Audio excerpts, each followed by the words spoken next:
Sometimes food கிடைக்கிற இடத்த பொறுத்தும் அது ஹெல்த்தியாக அன்ஹெல்தியான்னு டிசைட் பண்ணுவோம். ஃபார் எக்ஸாம்பிள் கஃபேஸில் கிடைச்சதுன்னா அது ஜங்க்கு, இதே நாட்டு மருந்து கடையில் கிடைச்சா அது ஹெல்தி. இதே மாதிரி தான் நம்ம ஜங்க்குன்னு நினச்சிக்கிட்டு இருக்க ஒரு ட்ரிங்க்கு போபா வீட்லேயே சூப்பராக செஞ்சிடலாமா? இன்னும் கொஞ்சம் ஹெல்தியர் வெர்ஷனாக ஸ்ட்ராபெரி போபா. இது குழந்தைங்களுக்கு மட்டும் இல்லை, பெரியவங்களுக்கும் ரொம்ப ரொம்ப பிடிச்ச ட்ரிங்க்கு. ஆர்டிஃபிஷியல் கலர்ஸ் இல்லை, ப்ரிசர்வேட்டிவ்ஸ் இல்லை, ஃபுல்லாக ஹோம்மேட் லவ் தான். இதை பண்ணுறதுக்கு மொத்தமாகவே நாலு இன்க்ரீடியன்ட்ஸ் தான் தேவை. டாப்பியாக்கா, மரவள்ளிக்கிழங்கு, கப்பக்கிழங்கு, குச்சிக்கிழங்கு, உங்கள் ஊர் சைடு என்ன சொல்லுவீங்களோ அதோட ஃப்ளாரு, ஸ்ட்ராபெரி, மில்க்கு, அப்புறம் ஸ்வீட்னஸ் ஆஃப் யுவர் சாய்ஸு.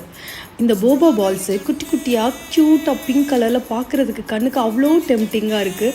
சாப்பிட்றதுக்கும் செம்ம சூயாக இருந்தது. ரெஸ்டாரண்ட்ஸை விட சூப்பர் டேஸ்ட்டாக இருந்தது. Must try recipe.